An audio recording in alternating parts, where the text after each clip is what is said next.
আজ রান্না হবে নদীর মাছ। তাই দেখো কত ধরনের মাছ নিয়ে আজকে চলে এসেছে। এখানে 3 রকমের মাছ আছে। একটা মাছের নাম জানি আর আমি জানি না। এখন আমি নুন হলুদ দিয়ে ভালো করে মেখে মাছগুলোকে ভেজে নেব। কে কে নদীর মাছ খেতে ভালোবাসো জানাবে। এদিকে কড়াই চাপিয়ে দিয়েছি, তেলও গরম হয়ে গেছে। এবার একে একে মাছগুলোকে দিয়ে ভালোভাবে ভেজে নেব।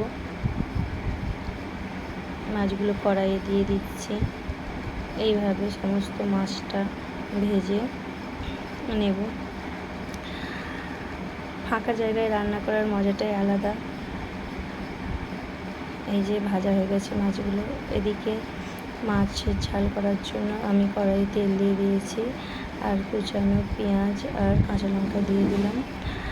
কাঁচা লঙ্কা আর পেঁয়াজটা লাল হয়ে যেতে আমি কুচানো টমেটোগুলো দিয়ে দিলাম। এবার একে একে সব ধরনের মশলাগুলো দিয়ে দেবো। নুন, হলুদ, আদা রসুন বাটা, গুঁড়ো লঙ্কাটা সামান্যই দিলাম কারণ কাঁচা লঙ্কা দিয়েছি। এবার ভালো করে কষিয়ে নেব সামান্য জল দিয়ে। এদিকে কষানোটা হয়ে গেছে। এবার পরিমাণ মতো জল দিয়ে নেব। জল দেওয়া হয়ে গেছে। এবার ভালোভাবে ফুটে গেলে ভাজা মাছগুলো একে একে সব দিয়ে দেব। তবে মাছের ঝাল খেতে খুবই ভালো লাগে।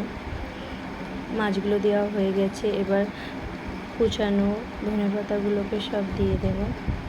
এবার উপরেতে ছড়িয়ে দেব জিরে ধনে ভাজা গুঁড়ো করে রাখা ছিল, দিয়ে দিলাম। এদিকে মাছের ঝাল হয়ে গেছে, নামিয়ে নেব।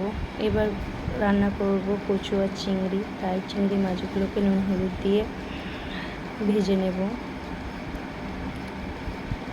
ভালো করে নেড়ে ভেজে নেওয়ার পরে ওগুলো একটা পাত্রের মধ্যে এবার তুলে নেব।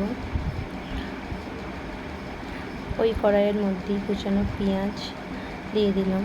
এবার পেঁয়াজটা লাল হয়ে যেতেই কচু আর আলুটা দিয়ে দিলাম। ভালো করে নাড়িয়ে নেব।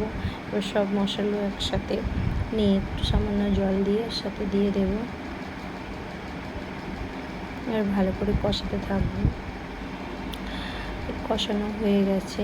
এবার আমি ওর মধ্যে ভেজে রাখা চিংড়ি মাছগুলো দিয়ে দেবো। এবার ভালো করে নেড়ে পরিমাণ মতো জল দিয়ে নেব। জল দিয়ে ভালোভাবে সিদ্ধ হয়ে যাওয়া অবধি অপেক্ষা করব। হয়ে গেলে নামিয়ে নেব।